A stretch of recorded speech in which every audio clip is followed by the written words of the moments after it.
ಎಲ್ಲರಿಗೂ ನಮಸ್ಕಾರ ರೀ. ಯಾಲಕ್ಕಿ ಕಂಪಿನ ಹಾವೇರಿ ಅಡುಗೆ ಮನೆಗೆ ಎಲ್ಲರಿಗೂ ಸ್ವಾಗತ ರೀ. ಬರ್ರಿ, ಇವತ್ತು ನಾವು ಈವ್ನಿಂಗ್ ಸ್ನ್ಯಾಕ್ಸ್ ಮಾಡಾಕತ್ತೀವಿ. ಅದಕ್ಕೆ ಏನೇನು ಬೇಕಂತ ಪಟ್ ನೋಡ್ಕೊಂಡ್ಬಿಡೋನು. ಒಂದು ಚಮಚೆ ಜೀರಿಗೆ ತೊಗೋರಿ, ಒಂದು ಚಮಚೆ ಸಾಸಿವೆ, ಒಂದು ಚಮಚೆ ಚಿಲ್ಲಿ ಫ್ಲೇಕ್ಸ್, ಒಂದು ಸ್ವಲ್ಪ ಮೆಣಸಿನ್ಕಾಯಿ ರೀ, ಒಂದು ಸಣ್ಣ ಬಟ್ಲದಷ್ಟು ರವೆ, ಆಮೇಲೆ ಒಂದಿಟ್ಟು ಮೆಣಸಿನ ಕಾಳುಗಳ, ಆಮೇಲೆ ಬೆಳ್ಳುಳ್ಳಿ, ಆಮೇಲೆ ಕೊತ್ತಂಬರಿ, ಮತ್ತು ಒಂದಿಟ್ಟು ಮೇನ್ ಇಂಗ್ರೀಡಿಯೆಂಟ್ ಅಂದರೆ ಆಲೂಗಡ್ಡೆ ರೀ. ಅದನ್ನ ಸ್ವಲ್ಪ ಬೇಯಿಸಿಟ್ಕೊಂಡೇವೆ, ಒಂದು 3-4.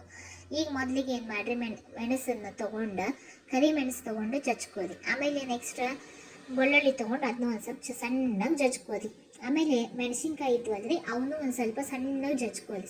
ಸ್ವಲ್ಪ ಪೇಸ್ಟ್ ಆದ್ರೆ ಚೆನ್ನಾಗಿರ್ತೈತಿ. ಆಮೇಲೆ ಏನು ಮಾಡಿರಿ, ಈ ಕಡೆ ಒಂದು 2 ಸ್ಪೂನ್ ಅಷ್ಟು ಎಣ್ಣೆ ಹಾಕ್ಕೊಂಡು ಫಸ್ಟಿಗೆ ನಾವು ಒಗ್ಗರಣೆ ಹಾಕಬೇಕು. ಏನಂದ್ರೆ ಫಸ್ಟ್ ಒಂದು ಚಮಚೆ ಸಾಸಿವೆ, ಒಂದು ಚಮಚೆ ಜೀರಿಗೆ, ಮತ್ತು ಈಗ ಅದು ಕುಟ್ಟಿಟ್ಕೊಂಡಿದ್ವಲ್ರಿ ಅವು ಮೆಣಸು, ಬೆಳ್ಳುಳ್ಳಿ ಮತ್ತೇನ್ರಿ ಮೆಣಸಿನ್ಕಾಯಿ, ಇವು 3 ಹಾಕಿ ಸ್ವಲ್ಪ ಫ್ರೈ ಮಾಡ್ಕೊಳ್ರಿ. ಅಷ್ಟೊತ್ತಿಗೆ ಏನು ಮಾಡಿರಿ, 1.5 ಬಟ್ಲ ನೀರನ್ನು ಅದಕ್ಕೆ ಮಿಕ್ಸ್ ಮಾಡುವ ಅಂತ. ಆಮೇಲೆ ಒಂದಿಟ್ಟು ಚಿಲ್ಲಿ ಫ್ಲೇಕ್ಸ್ ಇತ್ತಲ್ಲ ಅದೊಂದು ಸ್ವಲ್ಪ ಹಾಕ್ರಿ. ಆಮೇಲೆ ರುಚಿಗೆ ತಕ್ಕಷ್ಟು ಉಪ್ಪು ರೀ.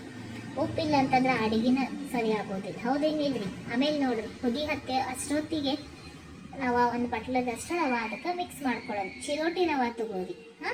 ಮತ್ತು ಅದು ತಳ ಹಿಡಿಲಾರ್ದಂಗೆ ನೋಡ್ಕೊಂಡು ಅದನ್ನೇನು ಮಾಡ್ಕೊಳ್ಳೋದು, ನೆಕ್ಸ್ಟ್ ಒಂದು ಪ್ಲೇಟಿಗೆ ಹಾಕ್ಕೊಂಡು ಅದು ಸ್ವಲ್ಪ ಆರೋದು ಅಷ್ಟೊತ್ತಿಗೆ ನಾವು ಅದು ಆಲೂಗಡ್ಡಿನ ಬೇಯಿಸಿಟ್ಕೊಂಡಿದ್ವಲ್ರಿ ಅದನ್ನು ತೊಗೊಂಡು ಚೆನ್ನಾಗಿ ಅದು ಗಂಟು ಆಗ್ಲಾರ್ದಂಗೆ ಹಾಕೋಬೇಕು. ಅದ್ರ ಜೊತೆಗೆ ಕೊತ್ತಂಬರಿನೂ ಹಾಕೋಬೇಕ್ರಿ. ಮತ್ತು ಈಗ ನೋಡ್ರಿ, ಒಂದು ಸ್ವಲ್ಪ ಎಣ್ಣೆ ಹಾಕ್ಕೊಂಡು ಅದನ್ನ ತೆಳ್ಳಗೆ ಮಾಡ್ಕೊಂತ ಹೋಗ್ಬೇಕ್ರಿ. ಸ್ವಲ್ಪ ಕೋಡುಬಳೆ ಮಾಡ್ತೇವ್ರಿ, ಹಂಗಾರಿ ಅದ್ರ ಕೋಡುಬಳೆ ಅಲ್ರಿ, ಇದು ಸ್ವಲ್ಪ ತೆಳ್ಳಗೆ ಮಾಡ್ಕೊತ ಹೋಗ್ಬೇಕು. ಇನ್ನೊಂದು ಟಿಪ್ ಹೇಳ್ತೀನಿ, ಕಡ್ಲಿಬೇಳೆ ಹಿಟ್ಟು ರೀ, 1-2 ಸ್ಪೂನಷ್ಟು ಕಡ್ಲಿಬೇಳೆ ಹಾಕ್ಬೇಕು. ಯಾಕೆ ಕಡ್ಲಿಬೇಳೆ ಹಿಟ್ಟು ಹಾಕಬೇಕು? ಕಡ್ಲಿಬೇಳೆ ಹಿಟ್ಟರೆ ಹಾಕೋರಿ, ಕಾರ್ನ್ಫ್ಲವರ್ ಹಿಟ್ಟರೆ ಹಾಕೋರಿ, ಅಕ್ಕಿ ಹಿಟ್ಟರೆ ಹಾಕೋರಿ. ಯಾಕಂದ್ರೆ ನಾವು ಮಾಡಾಕತ್ತಿದ ಬಜ್ಜಿ ಎಲ್ಲ ಆದರೂ ಅದು ಕೋಟಿಂಗಿಗಂತ ಬೇಕ್ರಿ. ಅದು ಇರಲಿಲ್ಲ ಅಂತಂದ್ರೆ ಮ್ಯಾಲಿಂದ ಅದು ಎಣ್ಣೆದಾಗ ಫ್ರೈ ಮಾಡಬೇಕಾದ್ರೆ ಅದು ಬಿರುಕು ಬಿಟ್ಕೊಂಡು ಒಡೆಯೋ ಚಾನ್ಸಸ್ ಇರ್ತದೆ. ಇಲ್ಲಿ ನೋಡ್ರಿ, ಅಷ್ಟೊತ್ತಿಗೆ ಎಣ್ಣೆನೂ ಕಾಯಕತ್ತು ರೆಡಿ ಆಯಿತು. ಈಗ ಅದು ರೆಡಿ, ಅದನ್ನ ಹಾಕ್ಕೊಂಡೇವಿ. ಅದನ್ನ ಚೆಂದ ಸ್ವಲ್ಪ ಗೋಲ್ಡನ್ ಬ್ರೌನ್ ಬರೋ ತನಕ ನಾವು ಸ್ವಲ್ಪ ಫ್ರೈ ಮಾಡ್ಕೊಂಡ್ವಿ ಅಂತಂದ್ರೆ ಗರಿಯಾಗಿ ರುಚಿಯಾಗಿ ಚೆನ್ನಾಗಿರ್ತೈತಿ. ಇದನ್ನು ಈವ್ನಿಂಗ್ಸ್ ಟೈಮಿಗೆ ಹುಡುಗರಿಗೆ ಮಕ್ಕಳಿಗೆ ಮಾಡಿಕೊಟ್ವಿ ಅಂತಂದ್ರೆ ಬಹಳ ಚೆನ್ನಾಗಿರ್ತೈತಿ. ಸ್ವಲ್ಪ ಕಡಿಮೆ ಖಾರ ಹಾಕಿದರೆ ಇನ್ನೂ ಚೆನ್ನಾಗಿರ್ತೈತಿ ಮಕ್ಕಳಿಗೆ. ನಮಗೆ ಜಾಸ್ತಿ ಖಾರ ಹಾಕ್ಕೋಬೇಕ್ರಿ, ದೊಡ್ಡವರಿಗೆ ಖಾರವಾಗಿದ್ರೆ ರುಚಿ ಇರ್ತೈತಿ. ಇದರ ಜೊತೆಗೆ ನಾವು ಮನ್ಯಾಗ ಮಾಡಿರೋ ಸಾಸ್ ರೀ ಅದು. ನಾ ಇದನ್ನ ರೆಸಿಪಿನ ನೆಕ್ಸ್ಟ್ ವಿಡಿಯೋದಾಗ ಶೇರ್ ಮಾಡ್ತೀನಿ.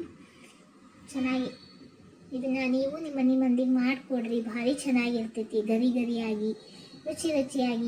ಇದರ ಹೆಸರು ಬಂದ್ಬಿಟ್ಟ ಸೂಜಿ ಆಲೂ ಬೈಟ್ಸ್ ಅಂತ್ರಿ. ಇವತ್ತಿನ ರೆಸಿಪಿ ಎಲ್ಲರಿಗೂ ಇಷ್ಟ ಆಗಿತ್ತು ಅಂದ್ರೆ ಶೇರ್ ಮಾಡಿರಿ, ಲೈಕ್ ಮಾಡಿರಿ, ಕಮೆಂಟ್ಸ್ ಮಾಡಿರಿ ಅಂತ ಹೇಳ್ತಾ ನೆಕ್ಸ್ಟ್ ವಿಡಿಯೋದಾಗ ಮತ್ತೆ ಇನ್ನೊಂದು ಹೊಸ ರೆಸಿಪಿಯೊಂದಿಗೆ ಸಿಗ್ತೇನೆ.